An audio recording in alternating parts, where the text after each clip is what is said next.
Matthew 9.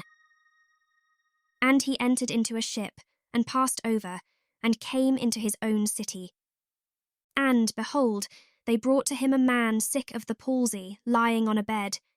And Jesus, seeing their faith, said unto the sick of the palsy, Son, be of good cheer, thy sins be forgiven thee. And behold, certain of the scribes said within themselves, This man blasphemeth. And Jesus, knowing their thoughts, said, Wherefore think ye evil in your hearts? For whether is easier to say, Thy sins be forgiven thee, or to say, Arise and walk? But that ye may know that the Son of Man hath power on earth to forgive sins, then saith he to the sick of the palsy, Arise, take up thy bed, and go unto thine house. And he arose, and departed to his house.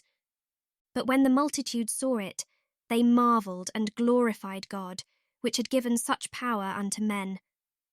And as Jesus passed forth from thence, he saw a man, named Matthew, sitting at the receipt of custom. And he saith unto him, Follow me. And he arose and followed him.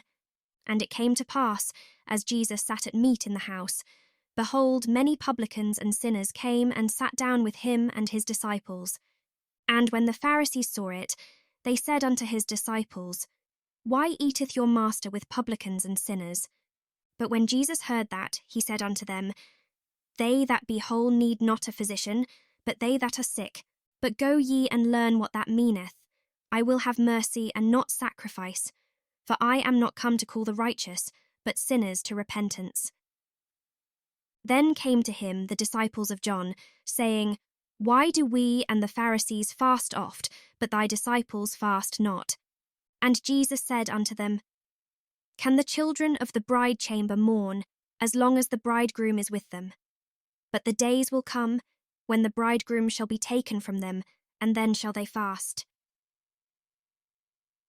No man putteth a piece of new cloth unto an old garment, for that which is put in to fill it up taketh from the garment, and the rent is made worse. Neither do men put new wine into old bottles, else the bottles break, and the wine runneth out, and the bottles perish. But they put new wine into new bottles, and both are preserved. While he spake these things unto them, behold, there came a certain ruler, and worshipped him, saying, My daughter is even now dead, but come and lay thy hand upon her, and she shall live. And Jesus arose and followed him, and so did his disciples.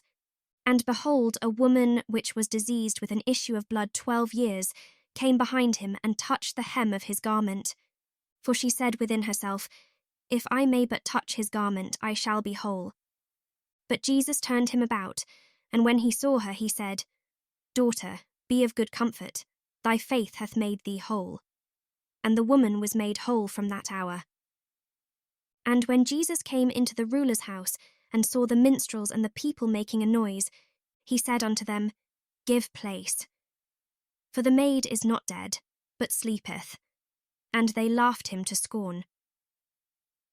But when the people were put forth, he went in, and took her by the hand, and the maid arose.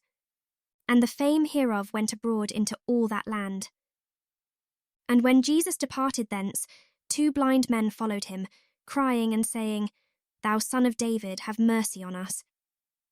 And when he was come into the house, the blind men came to him. And Jesus saith unto them, Believe ye that I am able to do this? They said unto him, Yea, Lord. Then touched he their eyes, saying, According to your faith, be it unto you. And their eyes were opened, and Jesus straitly charged them, saying, See that no man know it. But they, when they were departed, spread abroad his fame in all that country. As they went out, behold, they brought to him a dumb man possessed with a devil. And when the devil was cast out, the dumb spake, and the multitudes marvelled, saying, It was never so seen in Israel. But the Pharisees said, He casteth out devils through the prince of the devils. And Jesus went about all the cities and villages, teaching in their synagogues, and preaching the gospel of the kingdom, and healing every sickness and every disease among the people. But when he saw the multitudes, he was moved with compassion on them, because they fainted and were scattered abroad, as sheep having no shepherd. Then saith he unto his disciples, The harvest truly is plenteous, but the labourers are few. Pray ye therefore the Lord of the harvest, that he will send forth labourers into his harvest.